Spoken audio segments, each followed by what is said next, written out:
Okay, I've been looking forward to this interview right here. This man scheduled an interview about 2 months ago or so. And the day of the interview, we got the call that it had to be rescheduled. And I was like, man, oh my goodness, I wanted to sit with this brother. And it never happened. And then all of a sudden, I get a call out the blue, and they're like, he's ready. We're going to do the interview. So I've been geared up. I've been happy. And, every now and then you do an interview and it feels like it's anointing. It feels like this is just going to be a good time. And this is one of them. Please welcome. And I don't even know what to call you. Am I calling you pastor? Am I calling you bishop? Am I calling you Marv? Am I calling you the notorious B.I.G. because I see you with the Coogee and the New York hat? How we doing it today, my brother? Oh man, just call me Marvin. That's fine. Just call me Marvin. It's just, I'm honored, man. I'm glad to be here with you today, though. Absolutely, the pleasure's all mine. The Bishop Marvin Sapp. This is such a pleasure. Bishop, and you did it right too. I'm from New York. I'm from the BX. You up in here with the New York Yankee hat, like Straight up. You did. Straight up. Okay, forget about me. Let's talk about you for a second. Flint, Michigan. What was it like growing up in Flint? Well, I'm actually from Grand Rapids, Michigan. Okay, So Grand okay. Rapids, Michigan is on the western side of the state, and Grand Rapids, Michigan is more of your Republican style area. It's the second largest city in the state of Michigan, next to Detroit. And it was cool. I grew up in the city, but I grew up in the inner city, of course. And grew up to a divorced mom and who divorced my mom. My dad divorced my mom when I was very, very young. And, even though they made sure that I was in church, church wasn't necessarily in me.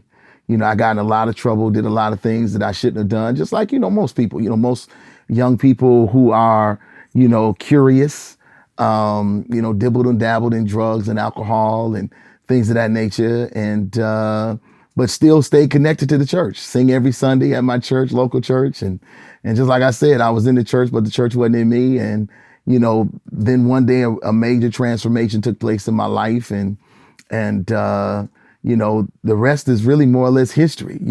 I finally got to a place where, I really understood who I was supposed to be. And I locked into that person and just began to evolve and grow. And it's been a wonderful journey, man, some 55 years later.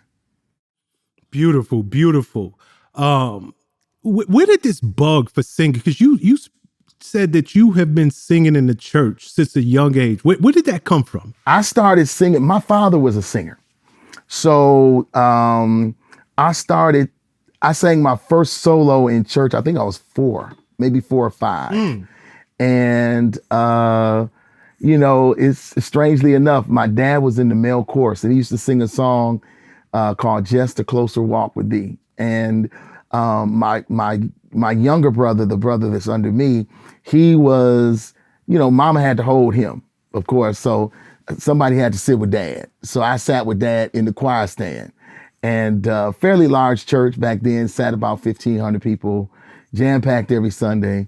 My dad sing his solo, and after hearing it so many times, I knew the words. So one Sunday morning while he was singing it, I decided to walk down there and stand next to him. And he ended up putting the mic in my face, and I ended up singing the words on perfect pitch and the whole 9 yards. And then next thing I know, I was getting baptized and being a part of a choir called the Chapel Choir. And I've been singing for 50 years. 50 years. So, and never sung, check this out, never sung anything but gospel in my whole life.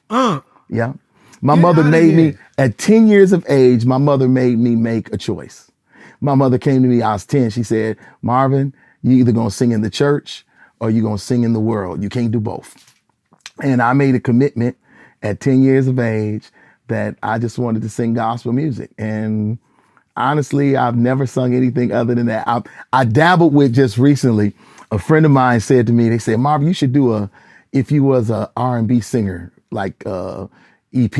And I was like do an EP called If I Was R&B Singer, and then just do like 3 to 5 R&B songs just to put them out for a limited edition. But I've never sung anything but gospel music my whole entire life. Wow. How about that? Oh, wow. You said a couple of things that just stood out to me. You said you was in the church, but the church wasn't always in you. Oh, definitely not. I had an opportunity to read, and tell me if I got these dates correct.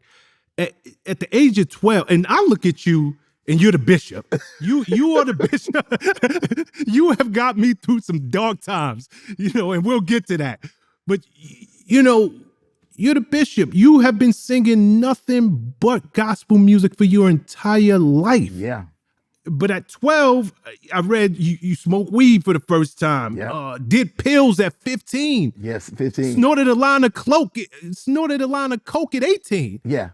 Where did this come from? If you've been in the church singing since 4. Well, I was in the hood, man. I grew up in the hood. And once my mother and father got divorced, as a kid, you rebel. And, that's what happened. My mother and father got divorced. I was going to, they used to call it parochial schools back then, but I was going to a Catholic school. And when my mom and dad got divorced, I had to start going to the public school across the street. Well, the parochial school I went to was 60-40, white, black. White and other, put it that way, because it was Hispanics, blacks, and so on and so forth. But then, when I went to the school across the street from my house, it was 98% black. So, I started meeting guys and started connecting to different friends. And one of my friends' his father was the local, drug dealer. The reality is, his father, he sold weed. So, he knew where, they knew, it was 2 of them, they 2 brothers, they knew where dad kept the stash. And so my 6th grade year, I was 12 years old, I started smoking marijuana. We'd smoke it literally behind the garage of my home because I stayed directly across the street from my school. So we'd smoke weed and then we'd go to class and, and then by the age of 16, I began to drink and pop pills. Back then, even did syrup, which is crazy because, back then. Syrup was around back then? Oh, yeah. Lean was around back then. Are you kidding me? Yes, sir. That's when you could buy it off the, back then in the 70s stuff, codeine syrups and stuff, you could buy over the counter. You didn't have to get no doggone prescription. And so, did lean back then. And then, I snorted my first line of cocaine with my boss in the basement of my job. And, going to church every Sunday, bro. I was in church every Sunday, singing in the choir, directing the choir, actually. And, but just in the church, but really the church wasn't in me. And then, I literally had an epiphany. I literally had a come to Jesus moment when I turned 18 years of age and heard for the first time a message from a preacher that really resonated with me. And that's when I made a decision to really, really commit my life to who I was singing about. And when I made that commitment, physically, because I just stopped doing all the things I was doing. I stopped drinking, smoking, all the different things. It affected my body physically. And I was diagnosed as an epileptic at that point in time. But, thanks be to God, I got healed from that illness, and I've been able to function and do all the things that I've desired to do all through these years successfully, musically, in the industry that I'm proud to be a part of. Beautiful, beautiful. Who's the disciplinarian in your family? Is it your mother or your father? Because I don't think it went over too well that a 12-year-old is getting high in that house and you directing the choir. Oh, Doc, listen, it was my mama. Oh, it was a whooping daily. Let me be clear. Cause that's where I'm going with this. It was a whooping daily, man. I mean, but I took the L, bro. I just took the L for real. And I was like, whatever, man. I'm gonna be me, I'm gonna do me. And got put out a few times as a teenager, of course, threatened to move me in with my dad. And, my father would always tell me to love my mother, would always tell me, to listen to her. And I'd be like, man, you don't know how this is difficult living with this chick. And, and then I thought about it. I was like, well, you was married to her and you left. So, so you know how hard it was. But at the end of the day, man, my mother was a strict disciplinarian. I mean, she was hard on us. I mean, me and my brothers, it was 4 boys, and she had to raise us in the hood by herself. And she was very hard on us, very, very. But she felt like she had to be. And honestly, in retrospect, I believe that she had to be as well, because, her goal, she used to say this to us all the time. My goal in my life is to ensure that you all are felony free. That's my goal. And she's been able to do that. I mean, my oldest brother, he just retired as the assistant superintendent for the juvenile facilities in our county, in my city, Grand Rapids, Michigan. My younger brother is a comedian. He travels, as well as he has an exceptional job working for the gas company. And my other brother's an entrepreneur, a barber, owning a barber college. And, all of us are fairly successful in our own right, in our own areas. And it's because, man, we had a strong hand mother who made sure that she checked us, even though I was out there doing foolishness and debauchery. It's no surprise to hear this story, because coming up in a Black church and having a mother who's in the church, they don't play. They don't. They do not play. And even when I asked you that question, I kind of knew it was going to be your mother who was the disciplinarian in that family, and especially with boys. Yeah. They No make sisters. sure that they're 4 boys, Doc. I don't have no sisters. It was 4 boys in the house, and it was a whole lot of broomsticks and switches. And do you remember this? I don't know how old you are, but you probably will remember this. Remember when you used to have those Matchbox cars, and you had them orange, like flexible, the racetracks that it came with. Sorry, every time I think about them racetracks, man, I need counseling. Because I thought they was for the Matchbox cars, and I got to realize no, she take one of the things and put it on us, man. It was crazy. And if you remember the Matchbox, the racetracks, they was just the right length, because you used to have to put them together. It was like whoever designed them was from the hood. Exactly. They knew what they was going to be used for. Yep, but every time I see them joints, man, I need counseling. I'm like, oh, I just get shaken. Oh my goodness, you got me dying over here. All right, so 18 years old, you change your life. You get a message, and it speaks to you. You say, you know what? I know the right way, and it's time that I start living it. You go to A&M Bible College in Indianapolis. Right. How long did that last? I went there for 2 years, and I came home and went back to school in Grand Rapids, Michigan. And then after that, man, I get a call from Fred Hammond. This is where your world changes. Totally, completely, man. Totally, completely. Okay, before we go into Fred Hammond, I gotta ask, you are from Michigan. He's from Michigan. Did you guys know each other? You and I don't want you to just breeze through this, because somebody's listening to this and they're aspiring to be the next you, or they're aspiring to be the next star out there. How does a young Marvin Sapp even get on the radar? Because Fred Hammond at that time was Fred Hammond. Yeah, how do you get on his radar? They was Grammy nominated when I met him. It's strange, man. This is crazy. Okay, so like the first concert that the group commission had ever done when they became a group, they did it at my home church in Grand Rapids. So they came and did a concert at my home church in Grand Rapids. I was 15 years old, and I opened up for them, right? So, but they were recording. They started recording, and I was a fan, man. I mean, like, I was a commission fanatic. No, all the records on the winning side. Ordinary Just Won't Do, State of Mind, you name them. I was like a commission fan. So, because we were in the same church organization, I didn't know them, nor they didn't know me, but they saw me. So, out the blue, Fred picks up the phone, calls my pastor, and asks my pastor for my number. And my pastor gave him my number, and Fred called me and said, Marvin, listen. First he called me and said, hello. I said, hello. He said, this is Fred Hammond. I said, who? He said, Fred Hammond. I said, you lying. He said, no, it's really Fred Hammond. I said, okay, give me your number. Let me call you back. He gave me his number. I called him back. And he told me, he said, there's a possibility that there's a group that may need a member because one of the members may be leaving. And he didn't tell me initially it was commission, but I knew it was. I felt like it was. Mm-hmm. And I told him, I said, man, this sounds great. But, you know, at that point, I'm traveling as a preacher across the country. I'm doing revivals here, there, and everywhere, and have been doing it like successfully for a year.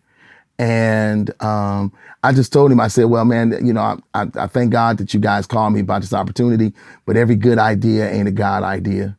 And I want to make sure that this lines up with where, you know, God is trying to bring me into and trying to take me to. So 2 months later, he told me it was commissioned. And every month, Fred would call me and we would pray. Every month, call me, we'd pray.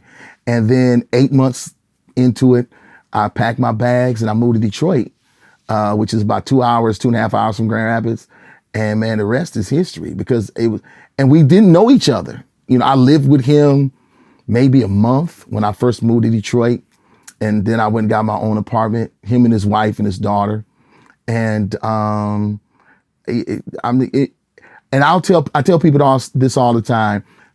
I learned how to be a man with those guys. They're much older than I. They're all in their 60s, like 61, 62. And of course, you know, I'm 55. And but they taught me how to be a man. They taught me what a real man's supposed to do as it pertains to his family. They taught me how to be a husband. You know, even while we were traveling, you know, I never saw them have side chicks and side pieces and all that kind of stuff. That they were really, really serious about, you know, maintaining a standard of integrity. And that helped me because I had never seen that, and, growing up in a house again where there was no father, they weren't my fathers, but they were absolutely my mentors. So, I'm grateful, man, that Fred saw something in me that I didn't see in myself, gave me an opportunity to use their platform to be able to be where I am today. And I'm a very strong believer that you don't forget the bridge that brought you over. One of the things I've learned that we do is that we arrive and then we forget the people whose shoulders we had to stand on to get to where we got. And I never want to be that guy.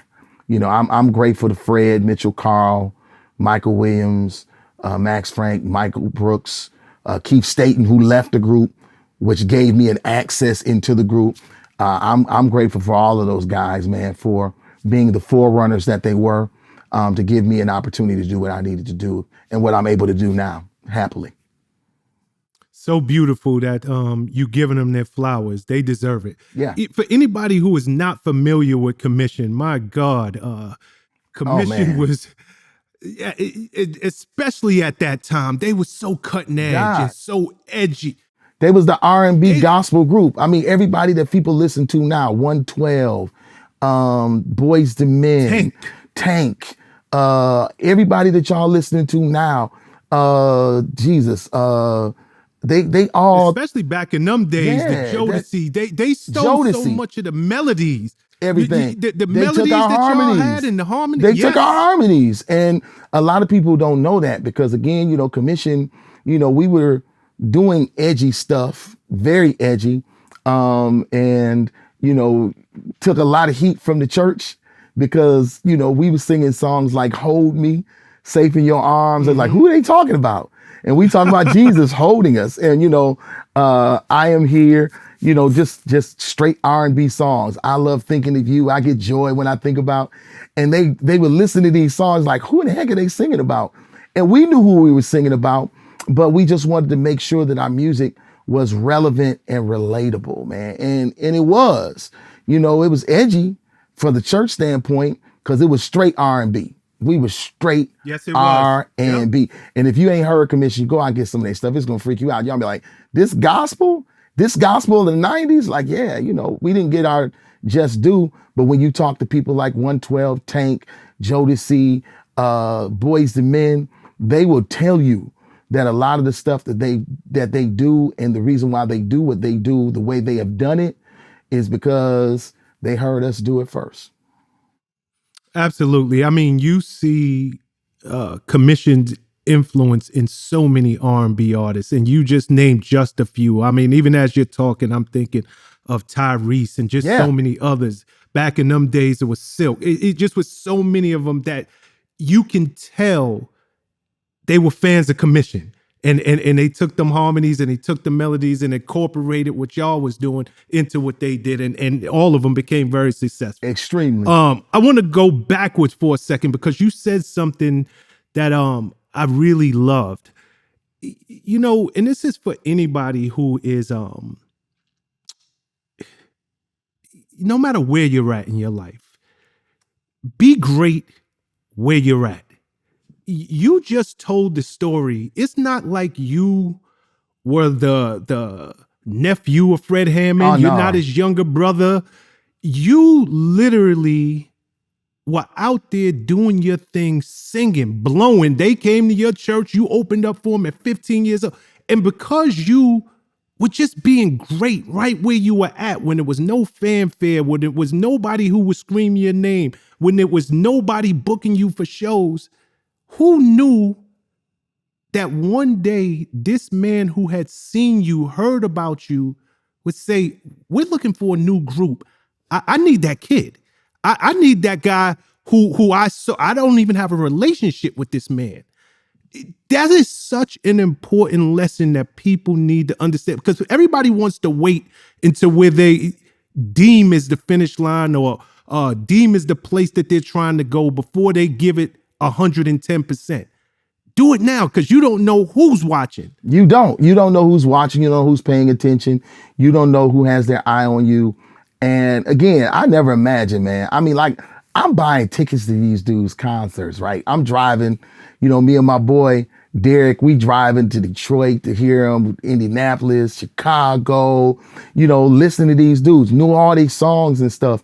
And then later on, the same group that I was a groupie of, I used to tell people the best, and I can say it like this, I said the best feeling ever is being a groupie in a group. That's the best feeling, that you sitting in the group and you looking at the guys that you grew up listening to and you saying, oh my God, I can't believe I'm standing up here with them. I wonder what they gonna sing.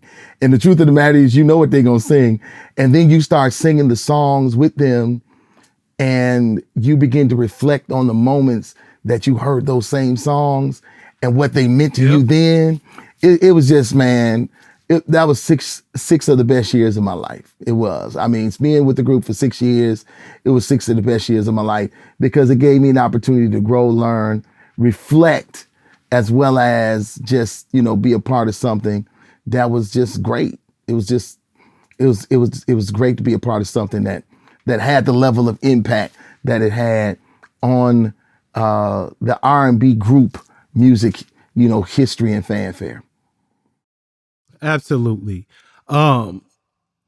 Interestingly enough, as cutting edge and as ahead of their time as they were, nominated for Grammys, nominated for Stellar Awards, never won anything. Never won, bruh. Never Can you won. believe Can that? you believe that?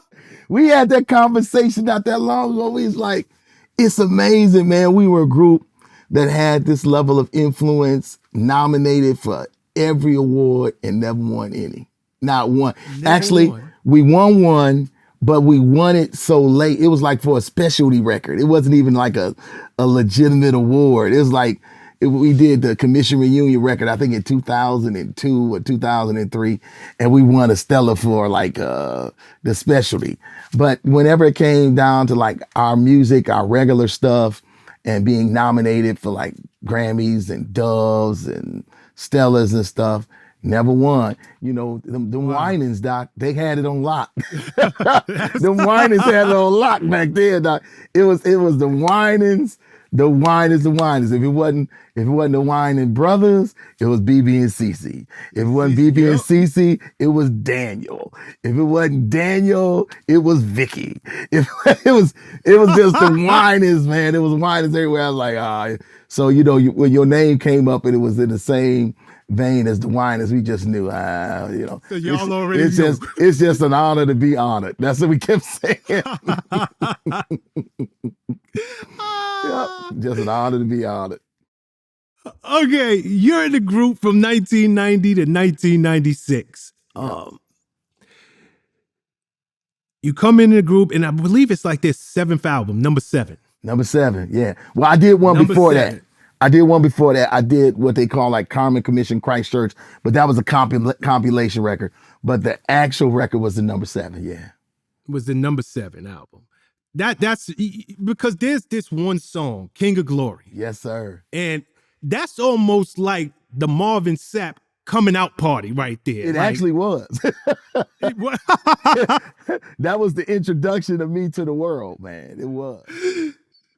But it's so crazy because you went, and I don't know if it was a co-lead, it's Fred Hammond and you going back and forth, but you really was like, okay, I got my time to shine and I'm about to do my thing. Well, Fred, how much pressure was on you? Fred was a genius, man. I mean, I'm not gonna say was. Fred is a genius, man. Because what Fred did is Fred said, Marvin, what I want you to do is I want you to the best of your ability to match my tone. Growing up listening to Commission, everybody, you picked who you wanted to sound like. Some folk wanted to sound like Mitchell.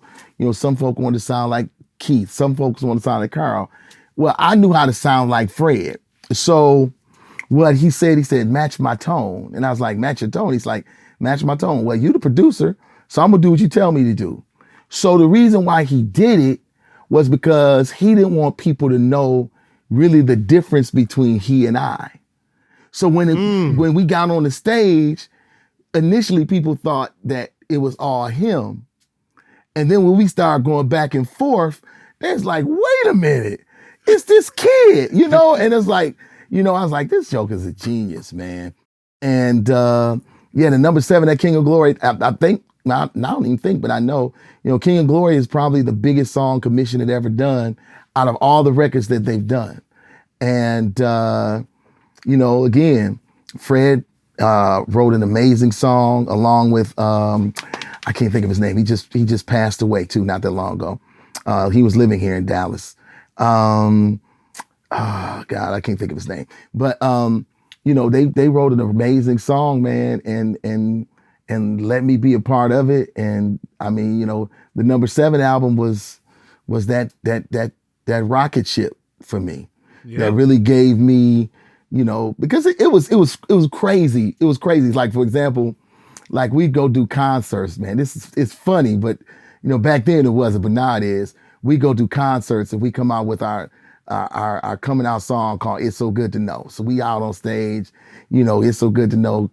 Carl singing his part, everybody screaming. Fred singing his part, everybody screaming. Mitchell singing his part, everybody screaming. I had to sing Keith's part. So when I started singing Keith's part, you could hear a pin drop in the building. It was like, it got like quiet, because everybody wanted to see what this little boy gonna do and how's he gonna sound and does he fit. So it took me about almost a year and a half to 2 years to really garner the respect of the crowd. But it was a fun 2 years. At first I was kind of offended. I was like, man, they tripping. They scream for Carl, they scream for Mitchell, they scream for Fred. And get to me, it's like, you can hear, a rat pissing on cotton almost. It was something there. It was just terrible, man. I was like, golly. But then after it took about a year. I'm about to say 2 years, but it took about a year. Then after a while, folks was losing their mind every time I walked to the mic. So, they were committed to Keith.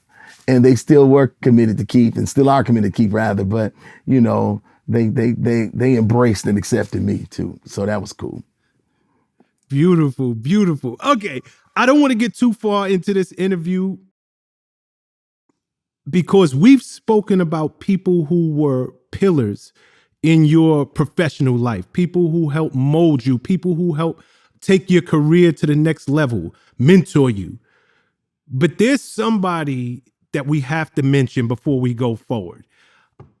Your wife, Dr. Melinda Sapp. It's hard to say her name without saying your name and vice versa. And I've seen your wife. I've seen pictures. And I remember when she was walking this earth.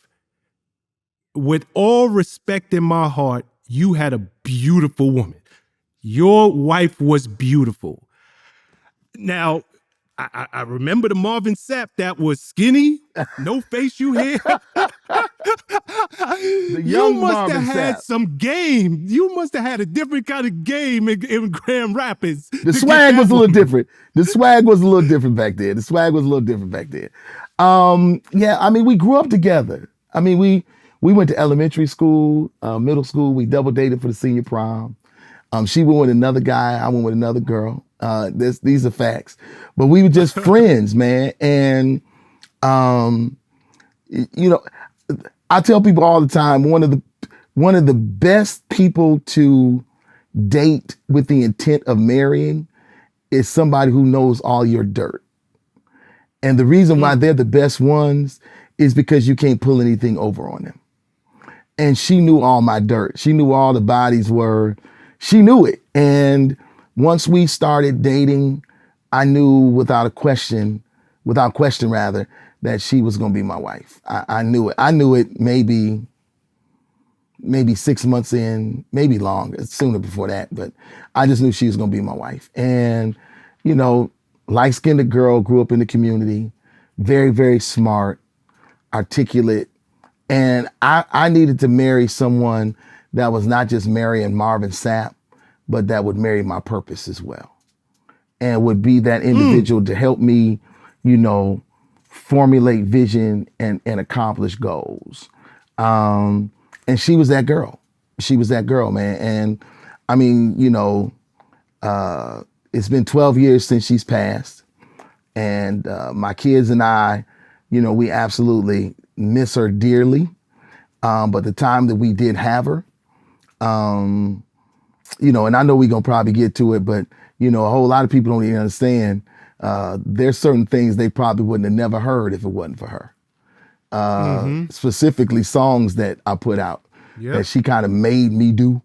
But yeah, man, she was an absolute gift to the world. And absolutely an amazing gift to me and my kids. So, you know, shout outs to her, you know, because she was just an amazing person all the way around.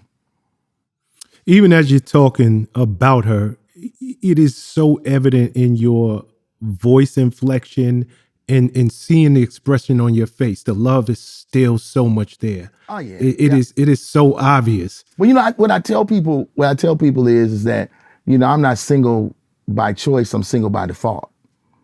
And that love that I have for her will never go away.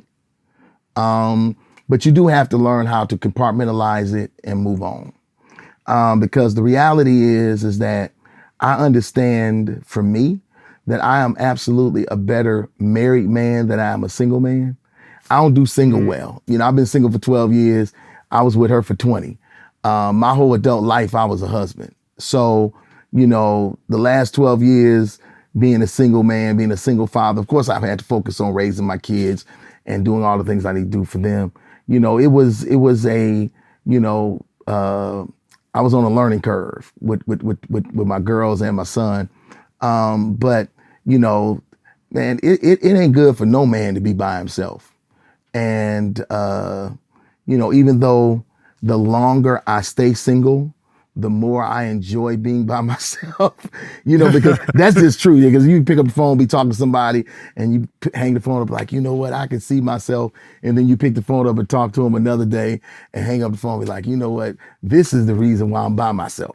So, you know, but I know one day, yeah, I'm definitely gonna have to marry again. And again, like I said, that love will never go away. But you learn how to compartmentalize it and, you know, find new adventures with new individuals. There was I once watched an interview with the late Coretta Scott King, and the interviewer asked her. He said, "Why didn't you ever marry again? After your husband died?" And she said something I'll never forget. She said, "Because I knew it would be an instant downgrade." She was like, "Nobody could compare to this man."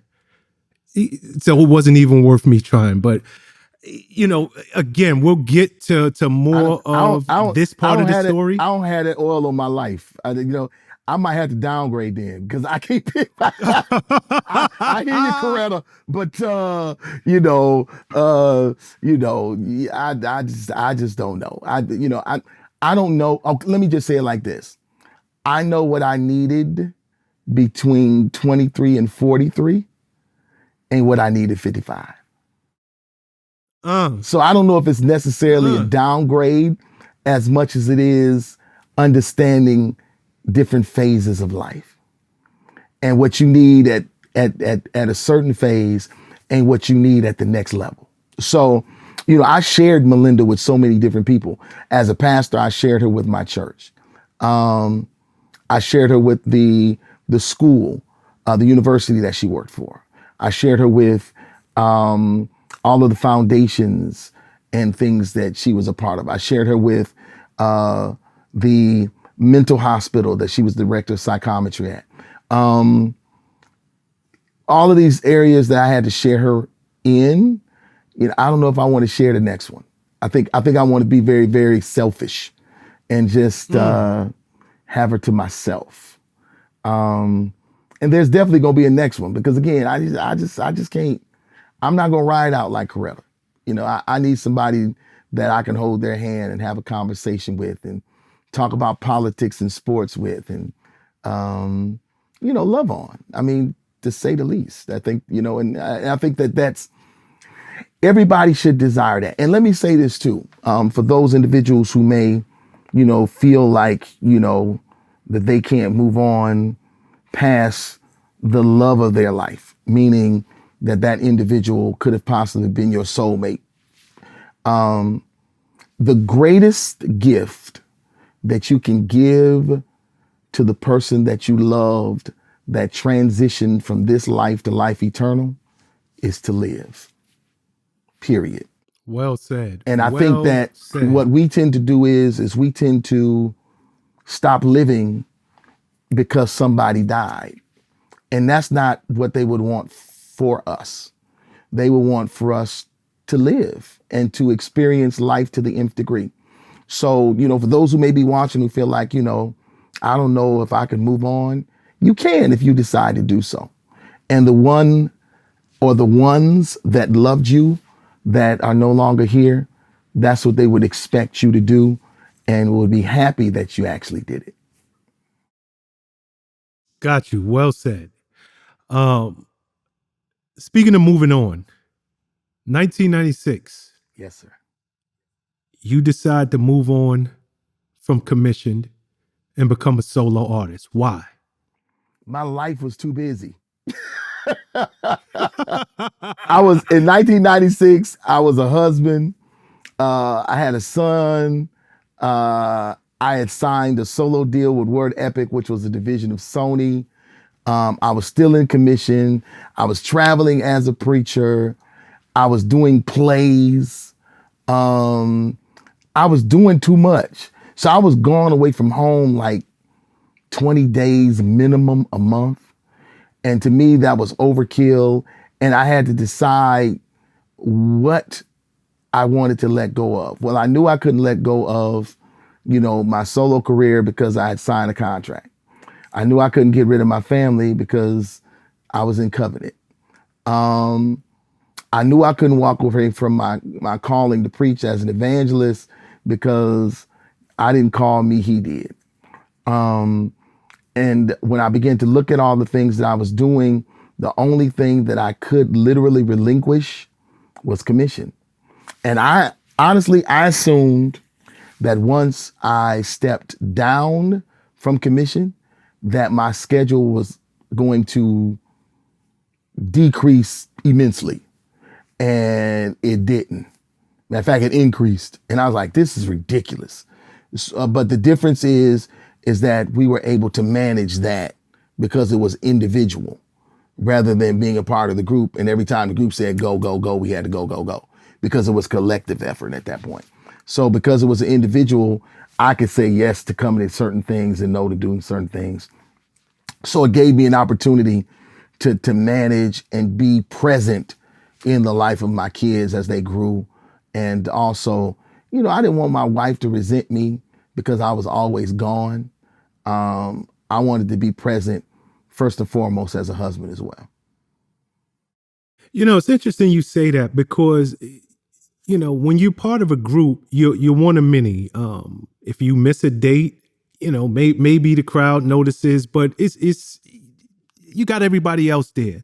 I would think you leaving and pursuing this solo career, it would make you more busy because now it's all on me.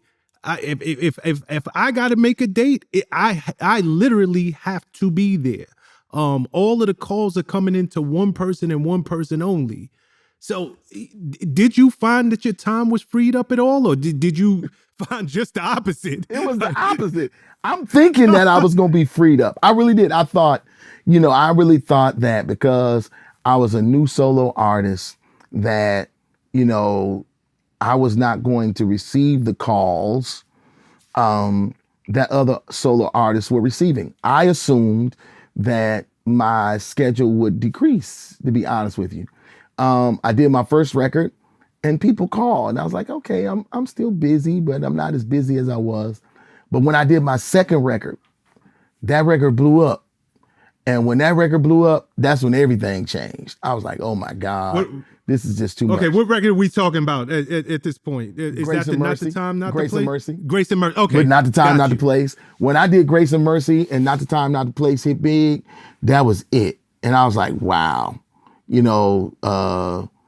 I think that record sold a couple 100,000 and I was traveling back like I was doing with commission. I was doing maybe 20 dates a month. But the blessing of it is that, you know, my wife was able to come. I was able to throw my kids on the bus with me. And we just hit the road together and, really over the summer months, because during the spring months and during the fall, kids were more or less in school.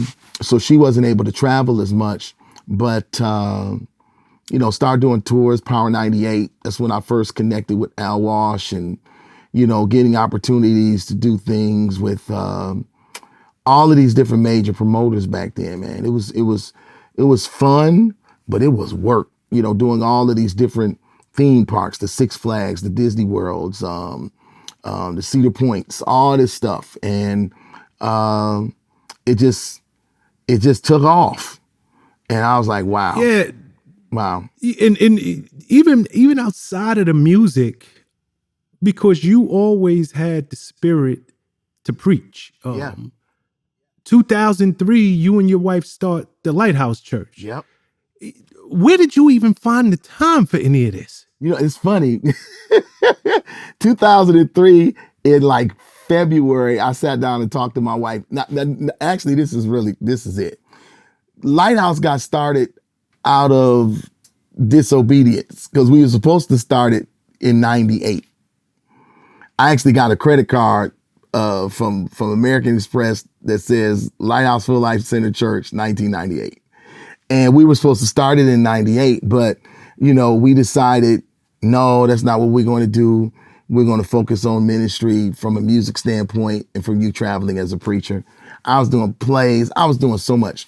So it's actually January of 2003, we sat down and we talked. And in essence, what we said, I looked at my calendar. I said, Lynn, you know, this is the year we're supposed to start this church. And she looked at me and she said, well, babe, your calendar's booked up all the way till October. I said, well, that's when we'll start. We'll start in October. Because what I used to do, and I actually still do it, every October, I send an email blast to all of the pastors that I have in my database of churches that I've gone to, or invitations that I've gotten over the years. And I think I may have now maybe 15,000 pastors in my database. Well, if I send it out to them in November, by January, I'm usually booked for the year. And so she said, well, back then we didn't have that many, but that's what ended up happening in a nutshell. I looked at my calendar and said, we're going to start it in October. And honestly, that gave me an opportunity to be home more, because my passion is pastoring. My music, I don't want to say it like this, but I kind of do it because I can. But preaching the gospel and teaching the gospel of Jesus Christ to try to encourage people to, have their lives be transformed. That's indeed my passion. And I believe that that's the real reason why God has given me this platform, so that I can, use my name and use my notoriety to encourage people to change in areas and aspects of their lives that they may know or may not know that they need to change. Got you. There are, this is Vlad TV, and there are very few people that I can think of in the gospel world that can sit in the seat that you're sitting in right now, that people in the secular world would know, whether they know him by name, whether they know him by their songs. Obviously Kurt Franklin sits in that seat, him. BBCC1, him. Donnie McClurkin, possibly. Yolanda Adams, yes. Mary, yeah. And then there's you. I don't know if I'm leaving anybody out, but it's very few gospel artists who have stayed true, and you have really stayed true to making hardcore, real gospel music. You haven't sold out. You didn't dumb it down. You have been preaching from the pit of your soul and singing from the pit of your soul from day one. Then 2007, the reason why we know and love Dr. Marvin Sapp is because 2007 rolls around and there's this album called Thirsty. Big album. Huge album with huge records on one record that changed your life. I think that if people don't know your face, if you start singing Never Would Have Made It, everybody knows that record. Tell me the backstory on that record. It was actually my last record on the RCA label. And I was going to do that record and really focus on just pastoring my church. My church had grown by leaps and bounds. I probably had about 1,000 active members, which would be a mega church in our area. And I was like, I'm going to do this and I'm going to go off in the sunset. And before that, though, my father was sick and passed away. And the Sunday after I did his eulogy, I walked into my church, and there was a song that my praise team used to sing every Sunday just before we moved further in the service. It's called I Praise You. It was an up-tempo song. And we would close our praise and worship with it. But this Sunday in particular, I decided to stop the music. I'm crying. I'm broken up because, I shouldn't have been preaching the Sunday after my dad passed, because I just did his eulogy. And I started singing these words. I never would have made it. I never could have made it without you. I'd have lost it all, God. But now I see how you've been there for me. And after this, I'm going to be strong. I'm going to be wise. I'm going to be better. So much better. And that's how I never would have made it was birthed. It just happened in a worship experience. And from there on, my wife, who happened not only to be a college professor and all of the different things that we share. She's also my manager, and she executive produced my records. So she was like, look, you need to record this. I said, record what? She said, never would have made it. I said, no, Leon, you don't know what you're talking about. And I was like, let me do the music. You just manage all the stuff as far as contracts and then she said, nah, babe, I'm serious. This is a major song. I said, Lynn, it's not even a whole song. It's never would have, never could have, stronger, wiser, better. That's it. And she was like, well, I'm telling you, you need to do this. And we go back and forth. And I finally said, I'm not doing it, period, point blank. We don't need to talk about it no more. I went out of town, came back to do the live recording. And Aaron, my producer, was like, hey, man, Linda told me about this song. And I was like, didn't I tell you we wasn't doing this? So we go back and forth, and we finally decided that we were going to put it in a medley of songs at the recording date. Not we didn't rehearse it.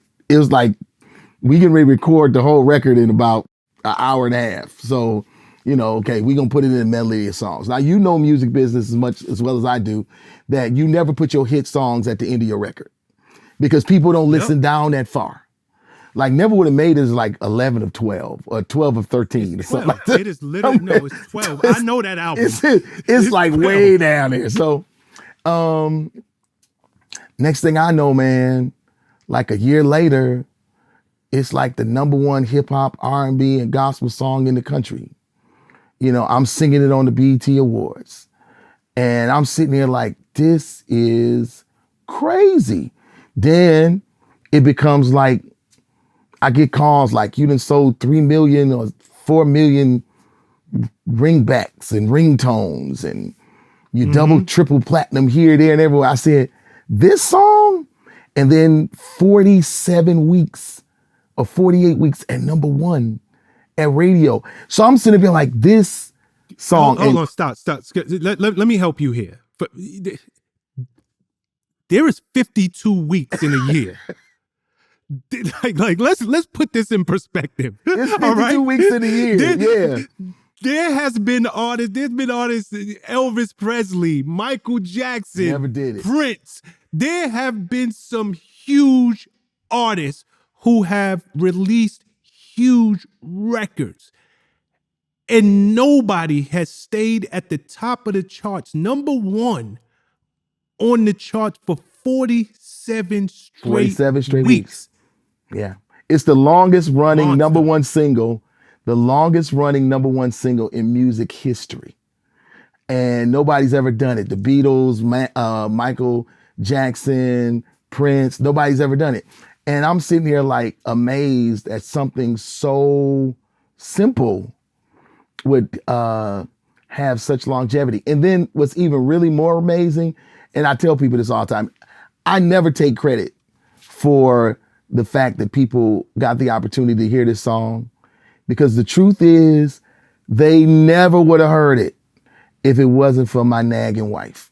My wife nag. And, but when I look back, I'm so very grateful that she, was extremely persistent as it pertains to ensuring that message got out. And that's why, again, I say all the time, man, don't forget the bridge that brought you over. She was that person that made sure that we put out that song, and, I sang it, but she gets all the credit for folks hearing it. You spoke about how that song came to be. I'm not a creative. I don't write music. I don't produce. You're in the middle of grieving. It's 3 days after you lay your father to rest eternally. Do these records do the lyrics just come to you on the spot? Were you the night before writing this down? No, man. What is the process? You know what? I tell people this all the time. I tell people, my hit songs always come after I take a hit. So it's like, I don't want to write no more hit songs, because every time I write a hit, I got to take one. My father died. I wrote Never Would Have Made It. My pastor and spiritual mentor died. I wrote The Best in Me. My wife died. I wrote a song called My Testimony. Every time I write a hit, I got to take a hit first. And I'm like, I'm good. I got enough hit songs in my life that I don't have to write another hit song. If I could just write just something that, encourages people, that'd be enough for me. But no, man, they just happen. Like Never Would Have Made It was a moment. It literally I just stood up there, I just started singing the words. Best of Me, it was a moment. I stood up there and started singing the words. My Testimony, it was a moment. I think I wrote My Testimony in less than 5 minutes, the whole song. Wow. And it just happened. And, I'm grateful. I think what God was doing is that he was using me as a conduit to get a message out that people needed to hear to encourage them. And I'm grateful that, he trusts me like that, because that's a major thing. And, my music, like I said before, my music is churchy but funky. And I think that that's what keeps it relevant, because, I like the formula, and the formula that I use works for me. It's so nice that you understand, and maybe this is because you have been on the pulpit and you have been preaching the word for so many years. You understand, you're nothing more than the vessel. You're the conduit. That's it. God and I think that's why your music has resonated with as many people as it has over the years, because most, if not all, hit records, they come from a very honest place. They come from a very vulnerable place. And like you said, in order for you to, with all the hits, you had to first take a hit. And this is just you singing and putting into song form what you were going through at the time, not realizing that there's millions of people who are going through the same exact thing. Never imagined it. Never imagined it. And again, like when we first started talking, you asked me, did I ever think, in my wildest imagination, that the things that I've been able to do, that the accomplishments that I've accomplished in this career, that God has given me, what I never thought, ever thought that, I would be, looked at as a iconic figure, or, the award shows that I watched for so many years, that I'd be on stage receiving them.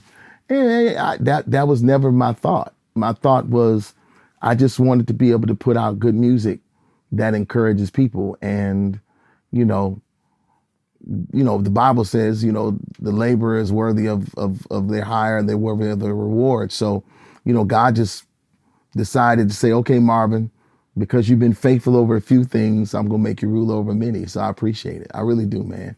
And this isn't like this ain't like pseudo humility.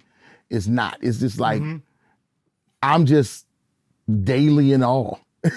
I'm like, dang, you like, for real, you still doing stuff, God? Like, for real though, you ain't through yet. You just gonna keep blowing a brother up and blowing his mind all at the same time. Okay, I'll roll with you, because I'm winning it doing it your way. I'm winning doing your way. You spoke about the award shows. 2009, I mean, you riding on a high. 2007, 2008, 2009, big year for you. You win Best Gospel Artist of the Year at the BET Awards. You perform. I mean, no surprise there. You won all 7 Stellar Awards that you were nominated for. Your life, I'm sure you have at this point, I've over accomplished what I thought that I was going to do in this lifetime. I'm that guy. But at the same time, your wife falls ill. Yeah.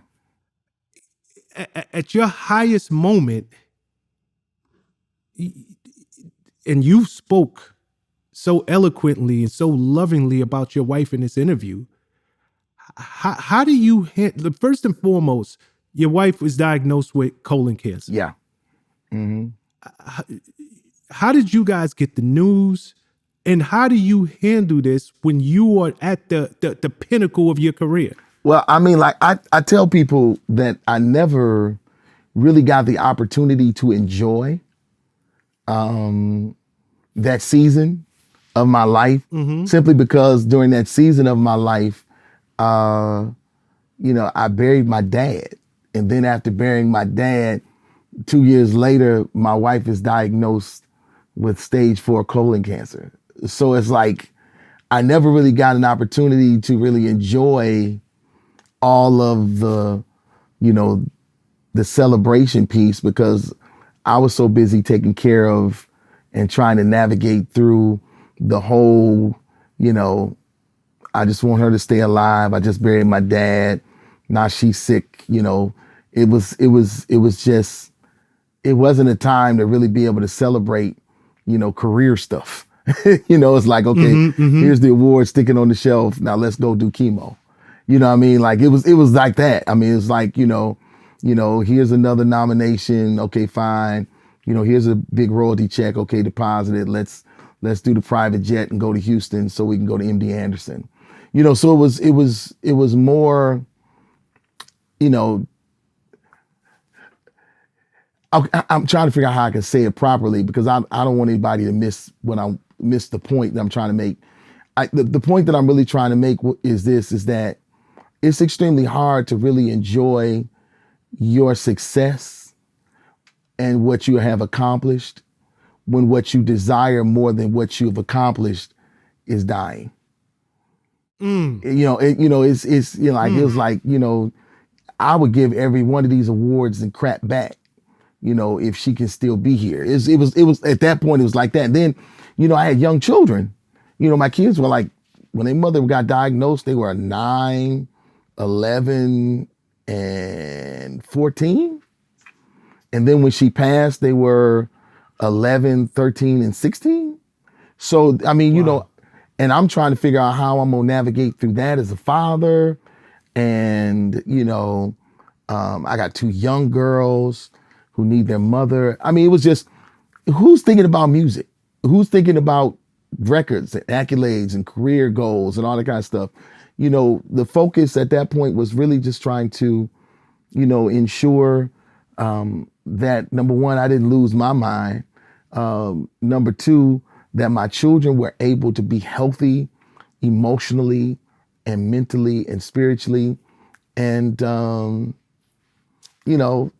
that that season was a blur as it pertains to music.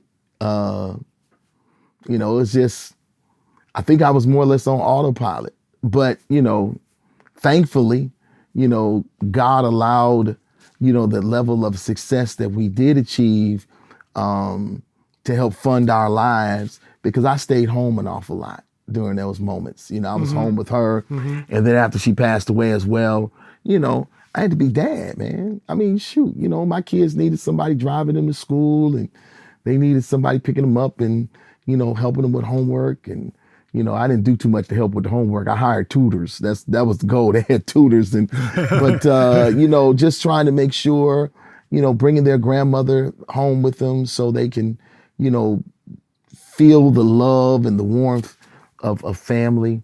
Um, this music stuff didn't matter no more at that point. I'm just gonna be honest with you, just like, I'm good. Let me make sure my kids are good, because I know what we tend to do is we tend to thrust ourselves into our careers in order to feel some level of solace and satisfaction. No, that wasn't my goal. At that point, I was trying to stabilize my church. I was trying to make sure my kids was great.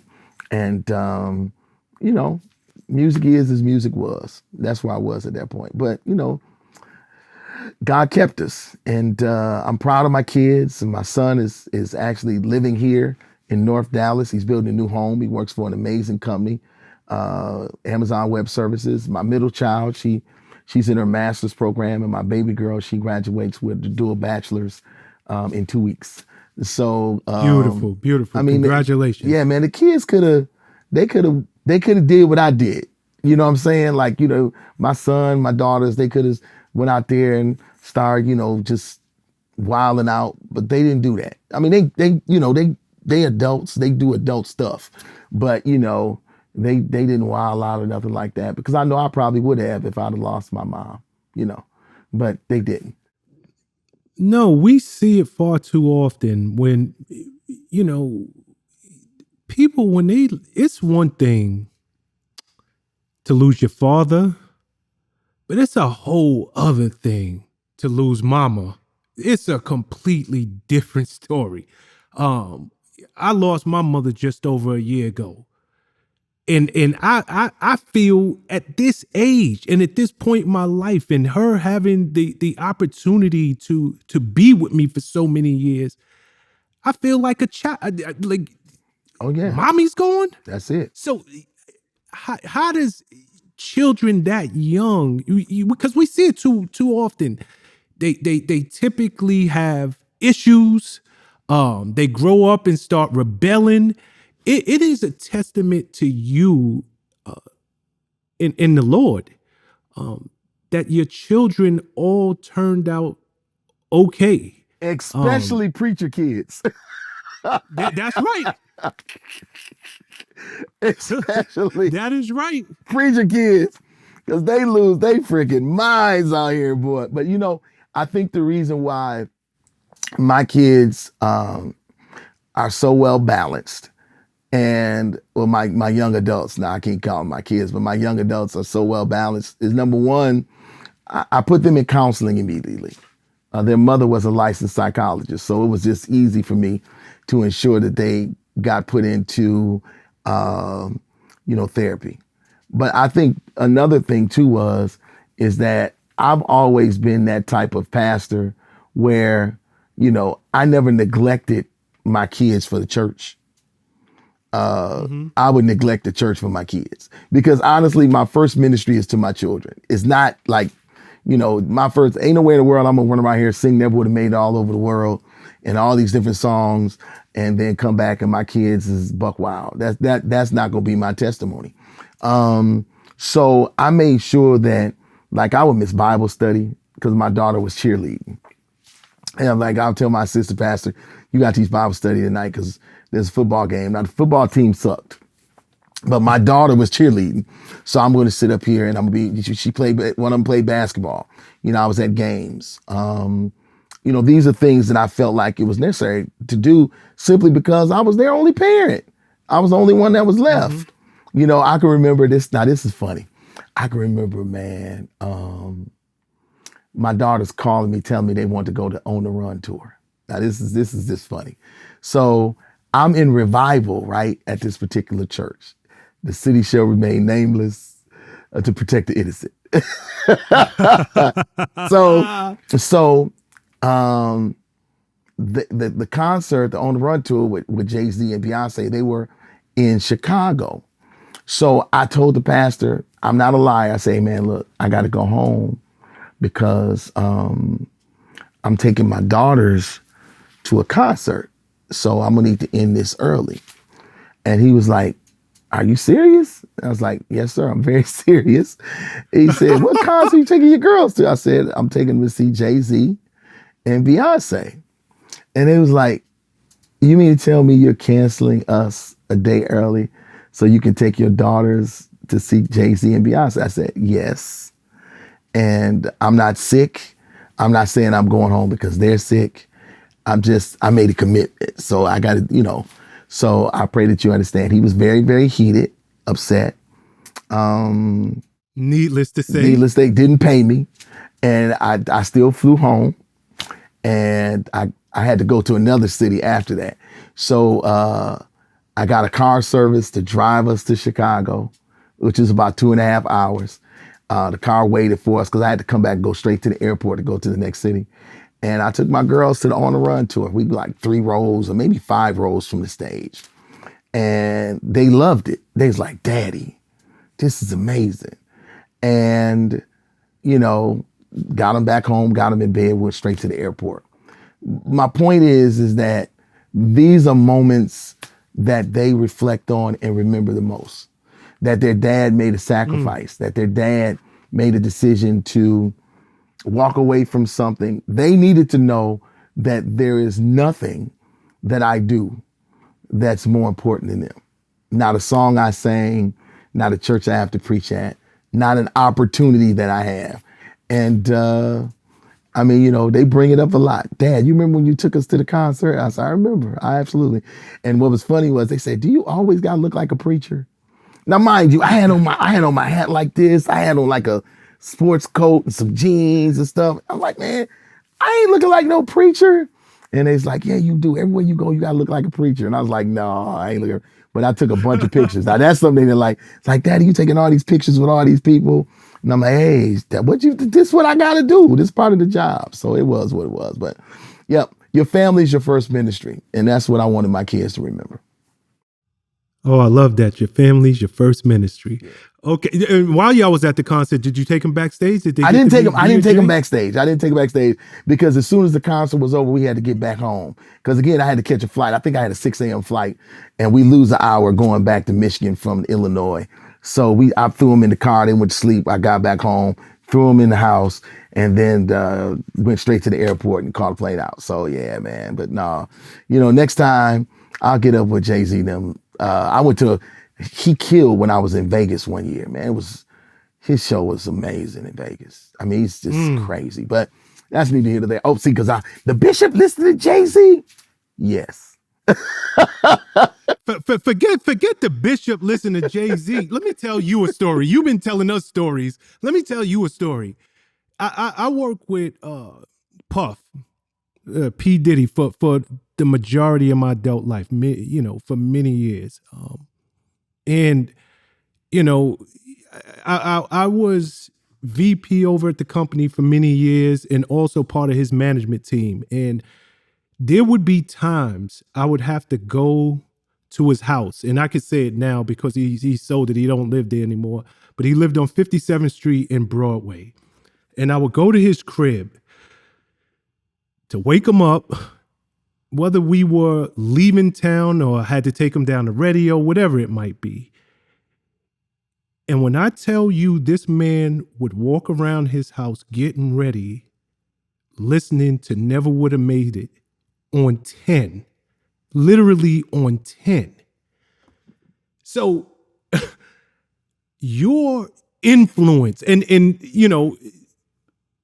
I remember you and I didn't get a chance to speak, but even at his 50th. 50th, yeah, I had, you know why? I had to fly back in. He flew me in. I remember. He flew me in. He wanted me to sing Never Would Have Made It, and his other favorite song is My Testimony.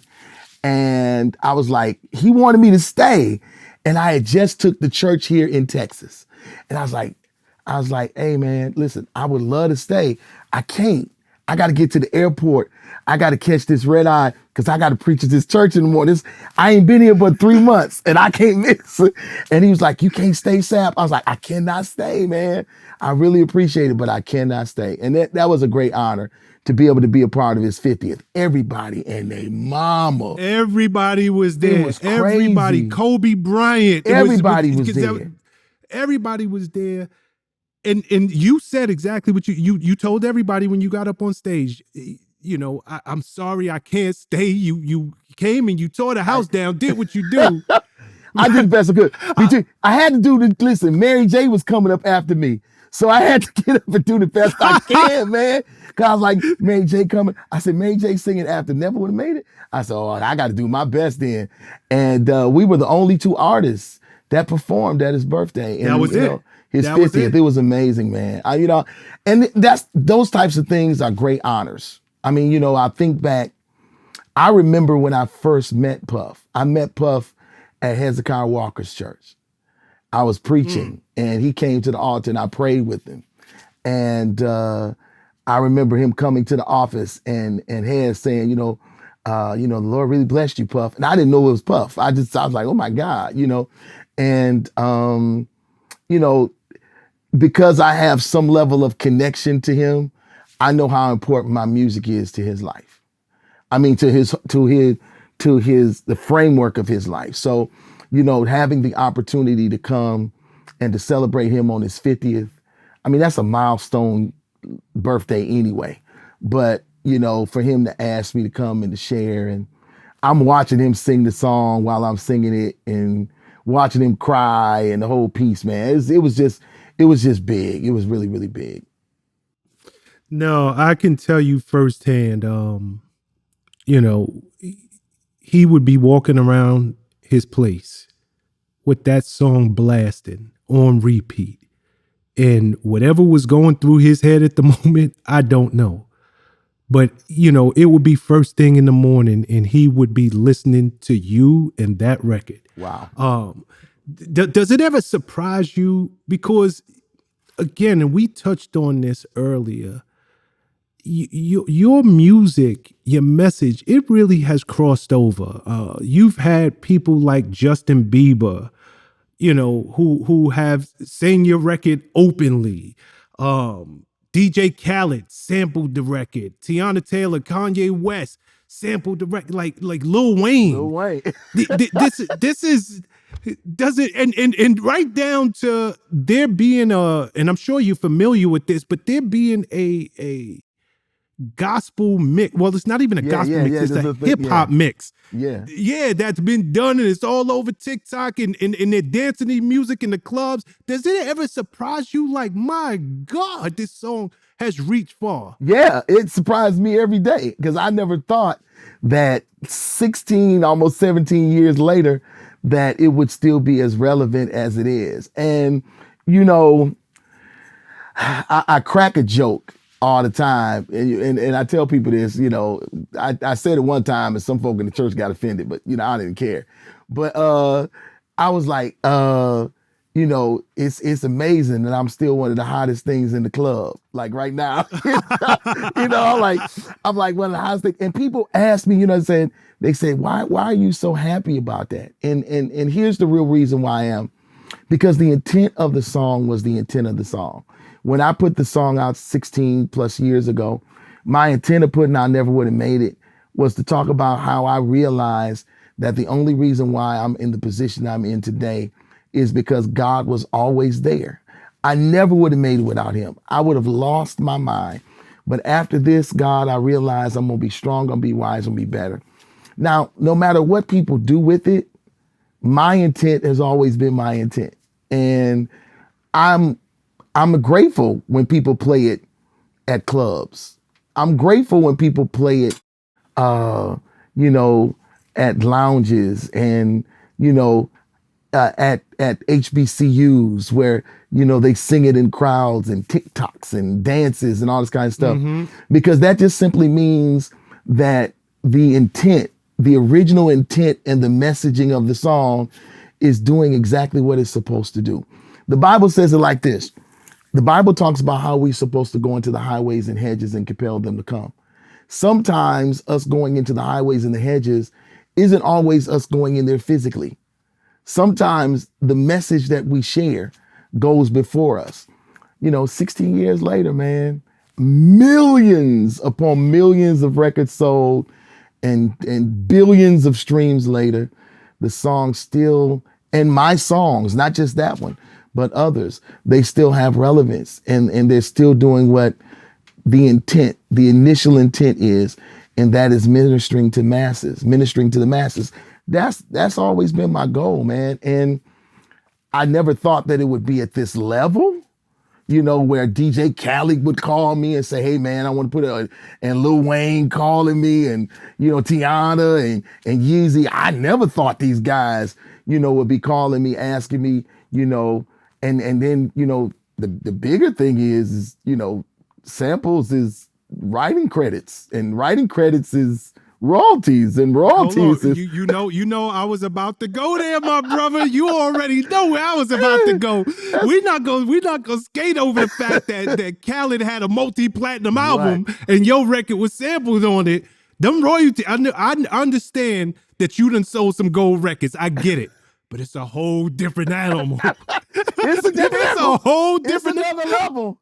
Listen, it's another level. I mean, okay, Yeezy's record with double platinum, and Khaled sent me a double platinum plaque. Jesus, all of them. Tiana's went gold. And it's just other streams of income. And you sit back and say to yourself again, because people still buying. People gonna keep buying DJ Khaled stuff. People gonna keep dying. Yes, Lil Wayne. When Lil Wayne said, "Hey man, we gonna put you on the Carter 5," I was like, "The Carter 5? Like really? Like you go like Hold on, didn't you see Lil Wayne backstage somewhere when he first tell us that how story do for you a get second. this stuff, man? Who tells you? Yeah, okay, so BET Awards, right? 2007 BET Awards. Me and Wayne was on the same floor, our dressing rooms. So how can I say this? Our floor was lit. Let me just say, our floor was lit. So we was on the same floor as it pertains to our dressing rooms. So I performed, I finished, I came upstairs, I won my award. Uh, After I went out and, took pictures and everything, I came upstairs with it and he congratulated me. And he said, yeah, Reb, congrats on your BET award. That never would have made it as my S. And I was like, okay, yeah. Thank you, bro.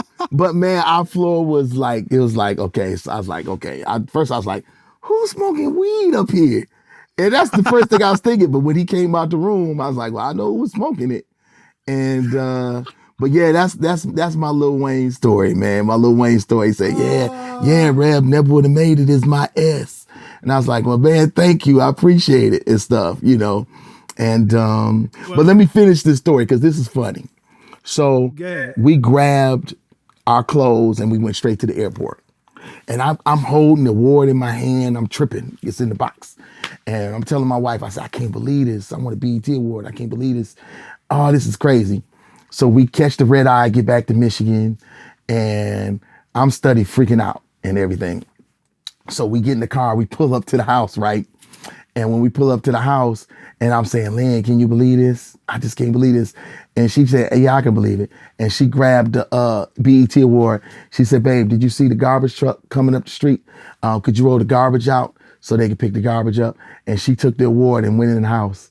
And I said, well, I guess this BET stuff is over with because I'm rolling garbage to the front of the house. And she kept me humble in that way. She's like, yeah, that moment is over. Now it's time for you to be husband again. Roll the garbage to the front so the garbage truck can pick it up. Oh man, that's a dope story. It's crazy too because even as we're talking about, because we're zoned in on one record, but you've had so many. 15. But my gut, you've had literally 15 albums. 15 albums. Insane. 15 albums. Me personally, if you look at my phone and look at my gospel playlist, you're at the top of it. And this is honest to God true story. But there's a record that speaks to me that I know so many other people love, but it doesn't get the credit it deserves. And I love your intro to it, but it's called Praise Him in Advance. Yeah. But the way you open that song, because you start off by talking, and I don't remember the exact words, but it's something that you said, there's some people who got crazy faith. They're not going to allow what they see to hinder what they believe. What they believe, yeah. And basically, like, what you need to do is praise him in advance.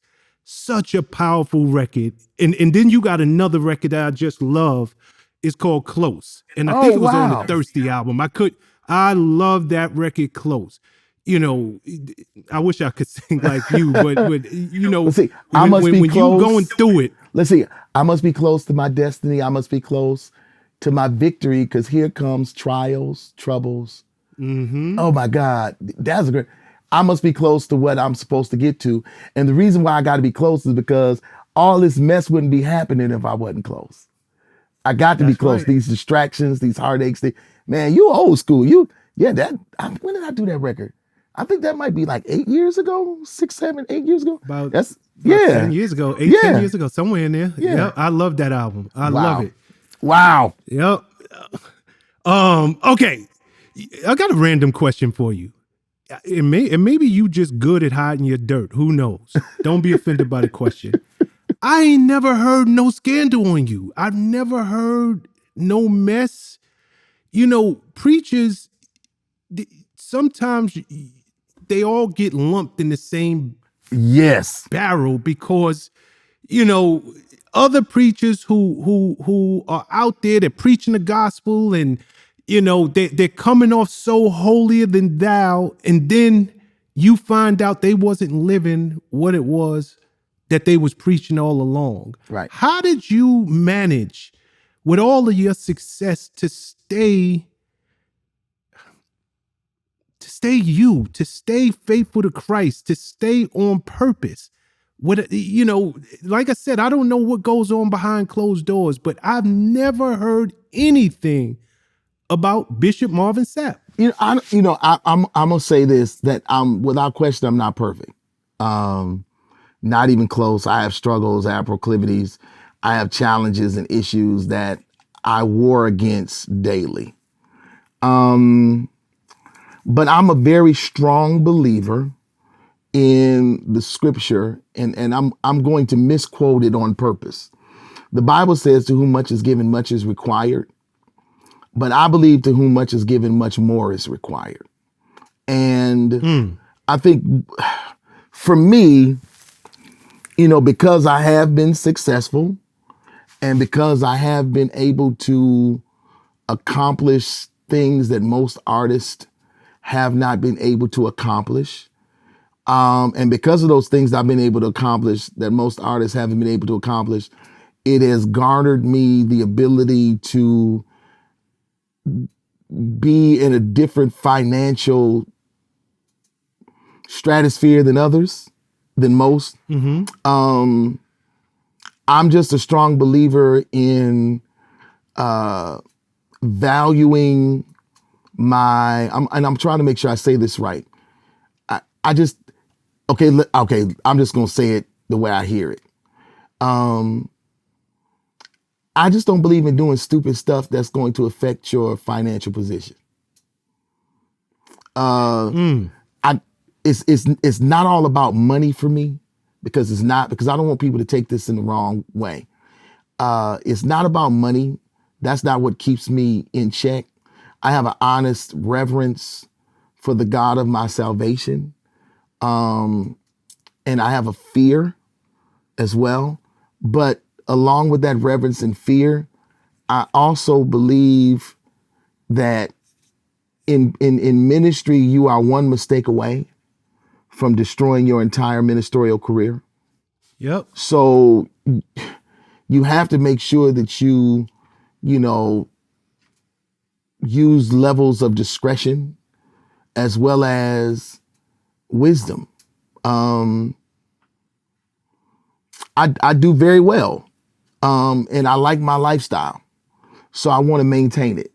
And what I've learned, that in order for me to maintain the lifestyle that I've grown so accustomed to being a part of, that I have to live a certain type of life, not only in front of people, but that level of discipline needs to happen behind closed doors as well. And that has been the way that I have been able to successfully stay out of major drama.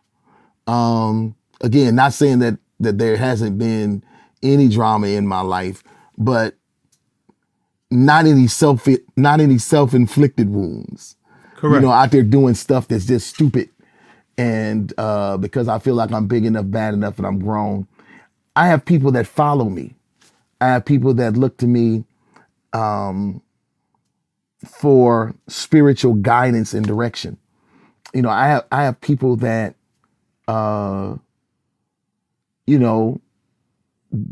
look to me as an example and as a role model. I take that very seriously. It's not something that I don't take seriously. I absolutely take that very seriously. So if me having to live an extremely disciplined life in order to ensure that people still have hope in ministerial gifts, I hate how we are depicted on television. I hate how we are depicted on docuseries and or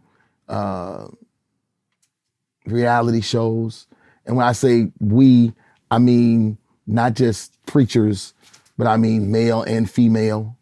That, in order for us in the urban community to get any type of shine on television, we got to do ratchet. And I just don't Mm-hmm. believe that, has to be. So, I try to the best of my ability to live what I preach about. And, that to me is everything, because again, to whom much is given, much more is required. Yes, it is. It really, really is. You know, it is very difficult doing what you do. And every preacher's not like you. Every preacher's not in the public eye. Every preacher doesn't have hit records. And to remain virtuous and remain a practicer of what he preaches. Just segueing a bit. I mean, I'm sure he was your friend, the late Bishop Eddie Long. This was someone who, like many old school preachers, he denounced homosexuality. He preached against same-sex marriage. And in 2010, if I remember correctly, there was a scandal. Now, it was never proven one way or the other. Before men did come out and say that he coerced them into having relations with them.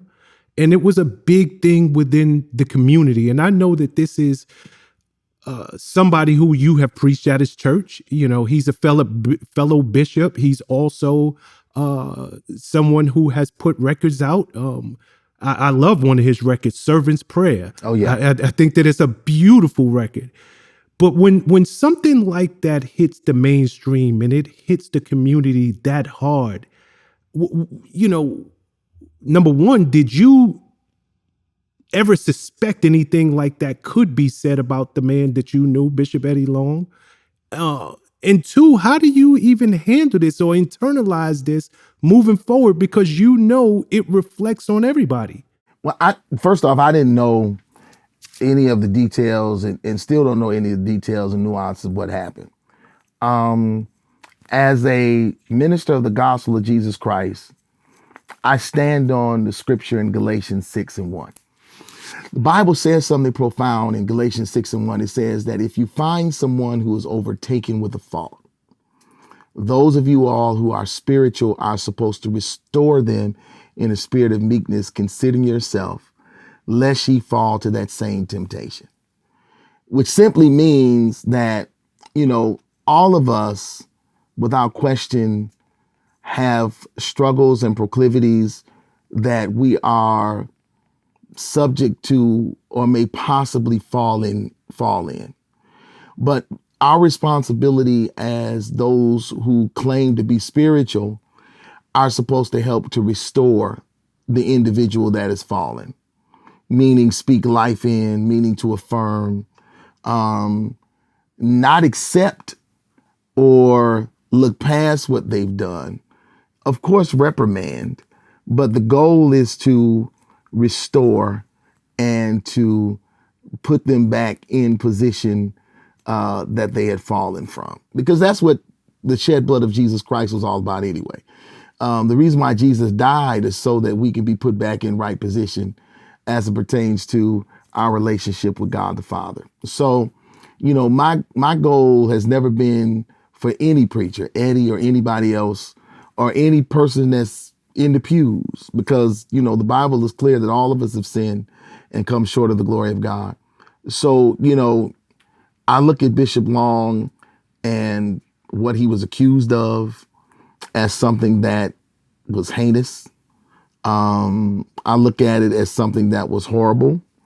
And at that moment, when I heard it, I did two things. I never tried to judge the situation, but I made sure that I prayed for the victims. Mm-hmm. And I also prayed for him. Because as a minister of the gospel of Jesus Christ, that's what we're supposed to do. And that's what I did. Now, people was hot because they was like, well, how you going to pray for him? Because if it's true, he needs prayer. And if it ain't true, he needs prayer. and the victims need prayer. So, rather than sitting in a position of judgment, I'd rather sow what I expect to receive if I find myself in a similar situation. And that is, I'm going to always sow mercy because I want to receive mercy if it's ever me. And I think that if we did that more often as people of faith, the rest of our days will be the best of our days. Well said. Well said. Well said. And speaking of that, did you ever have an opportunity to speak to Bishop Long off record? Yeah. I mean, how did he handle? He was broken because this was a huge scandal. I mean, during the scandal period, I was just, I talked to him maybe because I preached at his church maybe a year and a half before he passed, and we never talked about the scandal piece. But what he did tell me is that the best in me was the song that he would listen to consistently, and that song got him through some of the most difficult seasons of his life. But never did I sit down and talk to him about, what was going on scandal-wise, stuff like that. I just went and he was like, Marvin, would you come to my church? I was like, I'd love to come. If you invite me, I'll come and preach. And I came to preach. I think it was one of his anniversaries, like a year and a half before he passed. And during that time, he was just telling me how, the best in me was what was the song that got him through, one of the most difficult seasons of his life, so. And in fairness to the bishop, he denied these allegations to his dying day. Not sure how it all played out. I believe that there were some settlements that were made outside of court, but this was never something that he ever admitted to. Oh, that's above my pay grade. I don't know nothing about all that. So, be it as it may, moving on, Little Nas X, I'm sure you're familiar with him. Yep, familiar with his music, yeah. You're familiar with it? Okay, good. Yeah. He said growing up in a Christian family, him being gay, he was made to feel like it was against the church. What is your thoughts on homosexuality in Christianity? I don't know if it's against the church.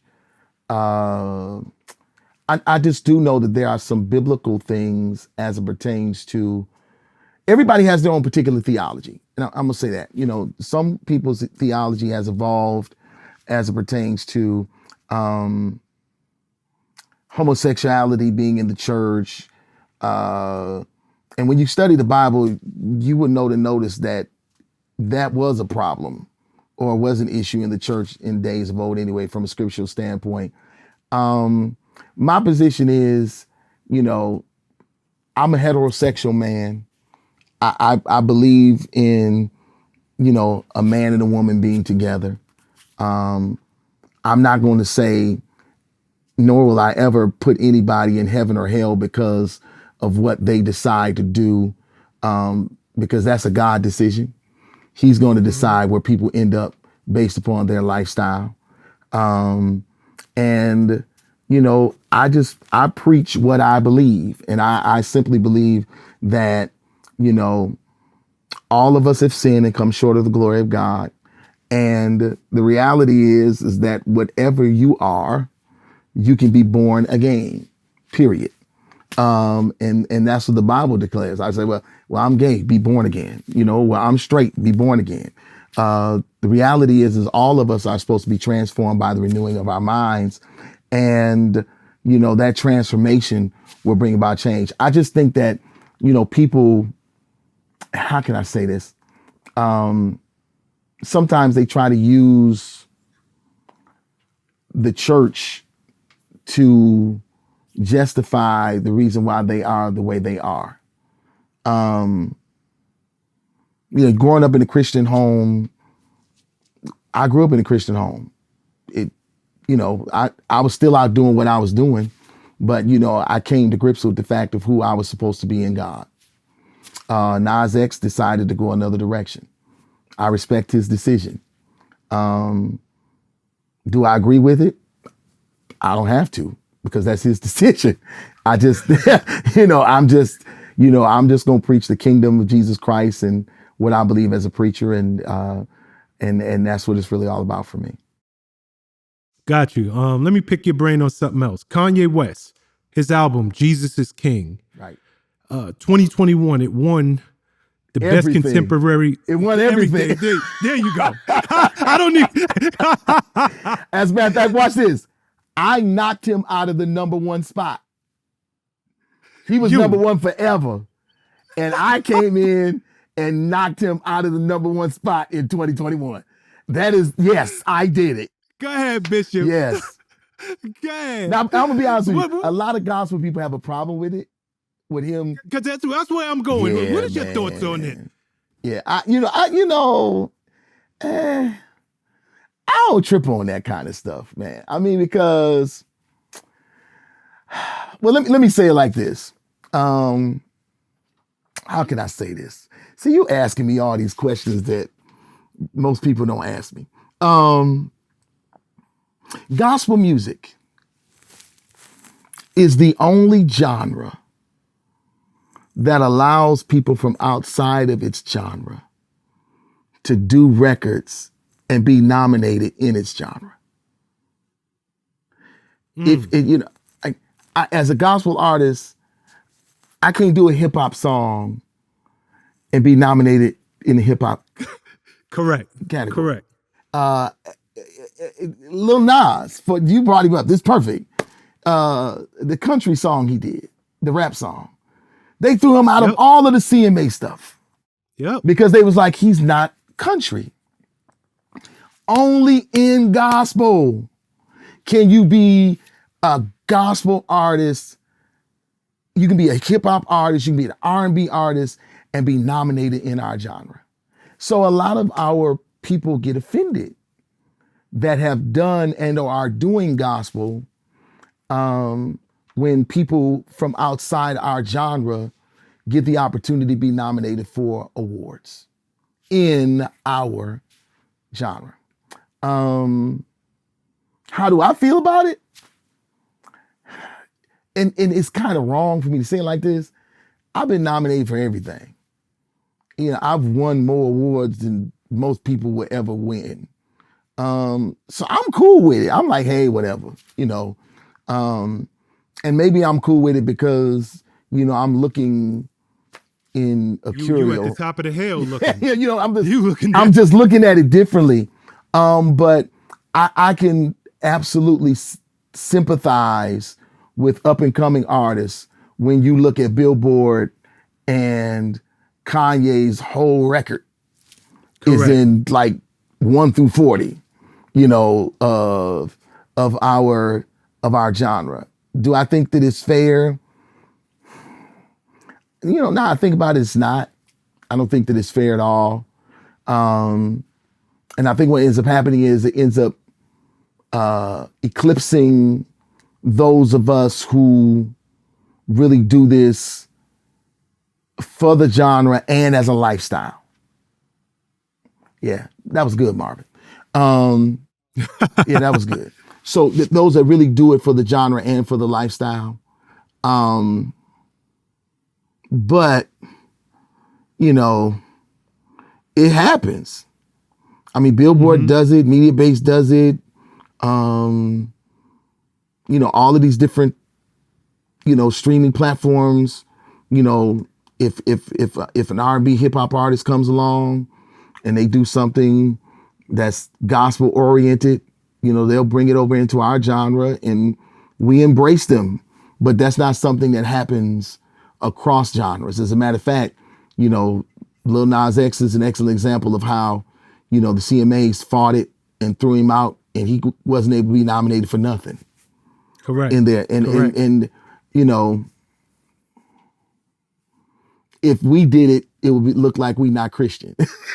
No, what I'm saying? They be like, they just, I can't believe they supposed to be saved and they fighting to get Kanye.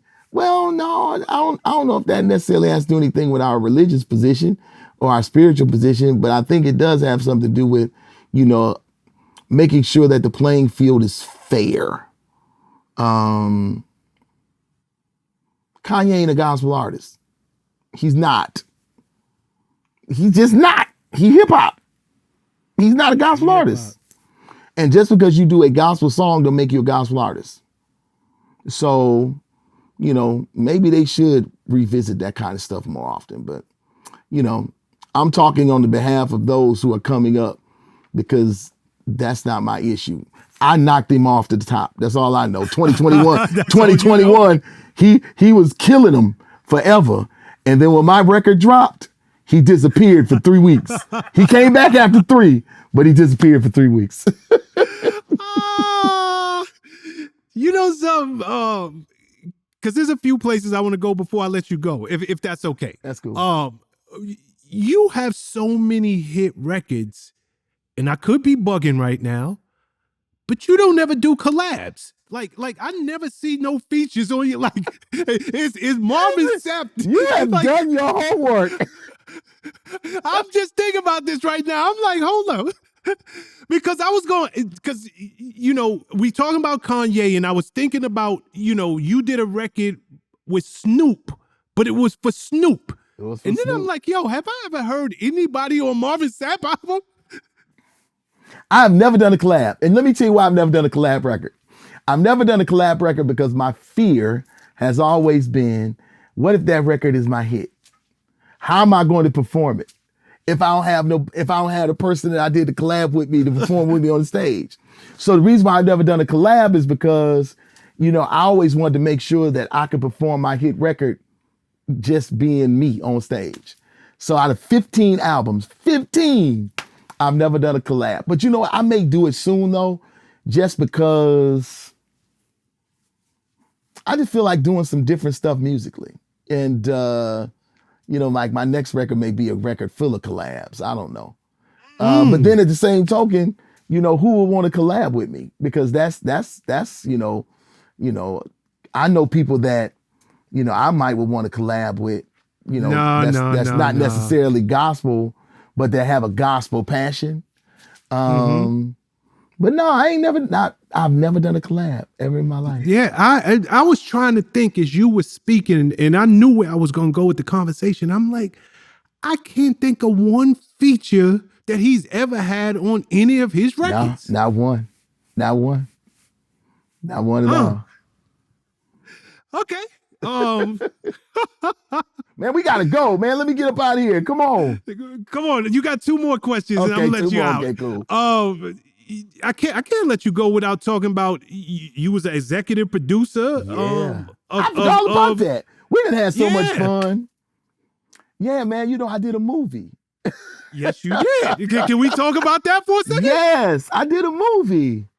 And you know what's funny? What's funny is again, we was talking about earlier how it's not like I woke up one day and said, you know what, one day I'm gonna do a movie. You know, like I was a kid and stuff and said, one day I'm gonna do a movie. This opportunity came to me, and for 2 years, I told the people no. For 2 years, I was like, nah, I ain't interested. Why? That's such an honor. I'm gonna tell you why because again, we was talking about it earlier. I have a real problem with how, you know, preachers, as well as those of us in the urban community, have been depicted in television. So I've turned down so many docuseries. I've turned down so many opportunities to do stuff like that because I wanted to have a certain level of control. Because, you know, I don't want people telling my story the way they want to tell it. I want my story to be told the way I feel like it should be told. So we went back and forth. And TV One, along with Swirl Films, they just really, they got it. And I finally said, okay. And I was not only the executive producer, I co-wrote, as well as I starred in my own biopic called Never Would Have Made It, the Marvin Sapp Story. And I was an executive producer in name only. It wasn't like a glorified title. I was a part of choosing, if you will, the stars. I was a part of going through and looking through all of the different reels that was sent, audition reels. I was part of the editing process. I was a part of the write and the rewriting and the bump and all of this kind of stuff. And then I starred in my own movie, and it was fun, but it was also therapeutic. And because it was fun as well as therapeutic, it's something that I would probably want to do again, just simply because I got my feet wet in a different area of entertainment, from a content standpoint. So I had a ball, man. I can honestly say I had a ball doing it. And I had some people contact me and say, "Well, do you think you would ever do something like this again?" I was like, absolutely. If I could come up with something or find something that, piqued my interest, that I would want to attach my name to as executive producer, or even, sit down with some amazing writers and put together something that I think that would be inspirational, but real, and relatable, I would definitely do it again. The numbers went through the roof at TV One,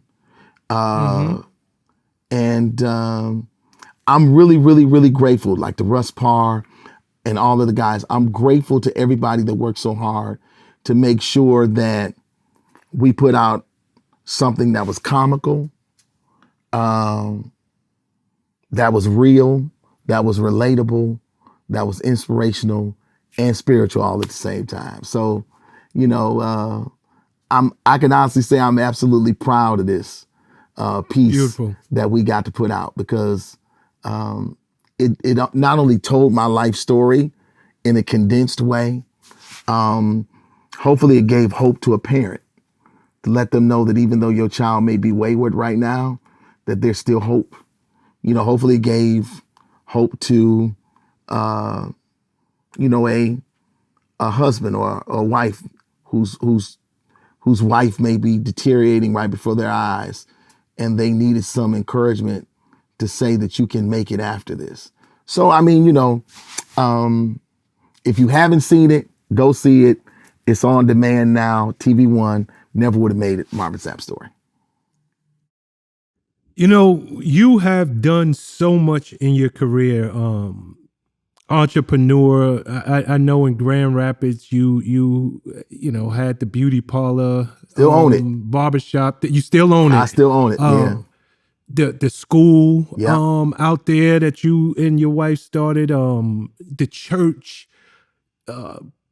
hit records, 15 albums, the movie. What is next for you? Like, are you not empty at this point? Heck no. God, man, listen. Really? Not even close. One of the things that I'm doing now, actually, I'm signing a document on this coming Friday.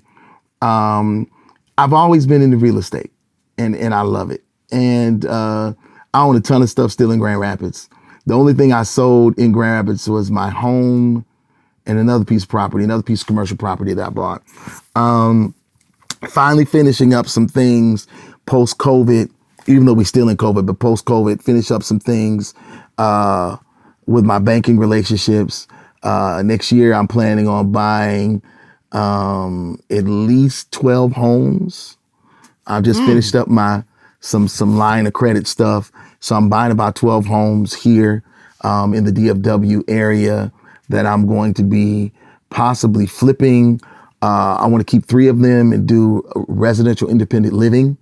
Going into partnership with my son to do some residential independent living, along with I'm having a meeting tonight, believe it or not, dealing with the clothing line.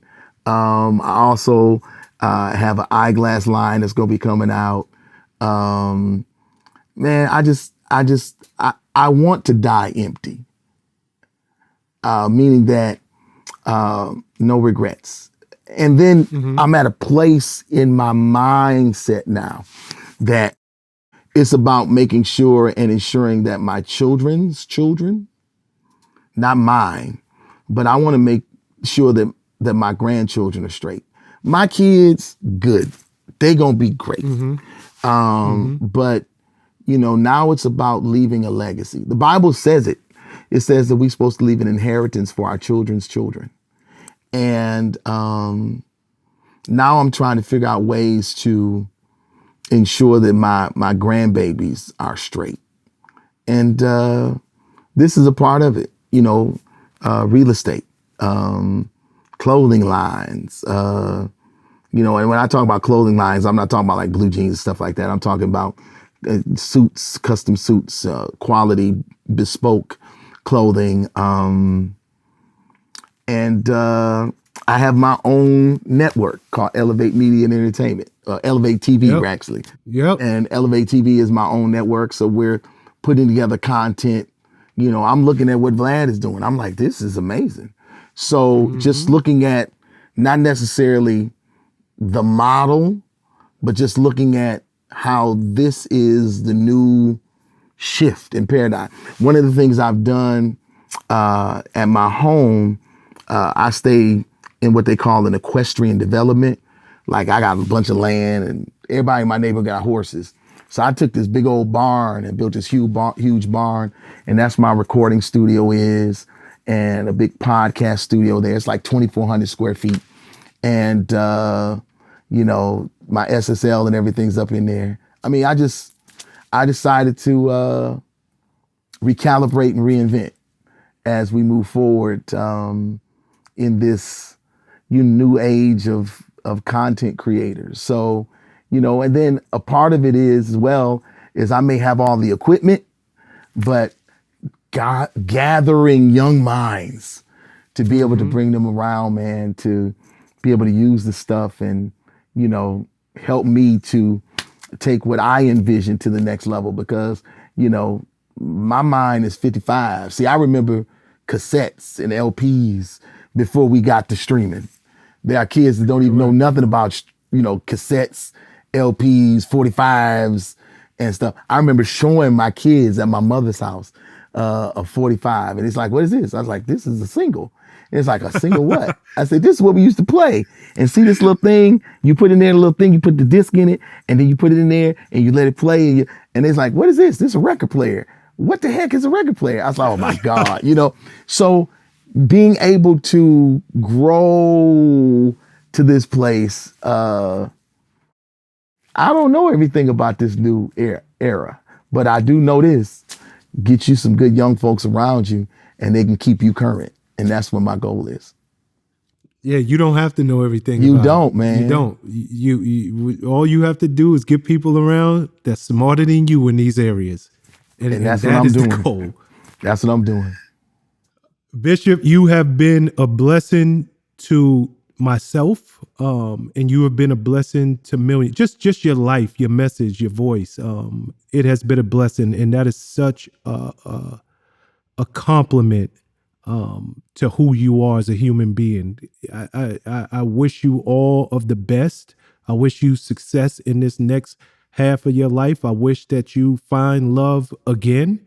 And you taking the time to sit with me, I know it's going to be a blessing that to everyone who comes into contact with these words in this interview. Thank you so much. Man, thank you. Have a great one. I got to roll. Peace.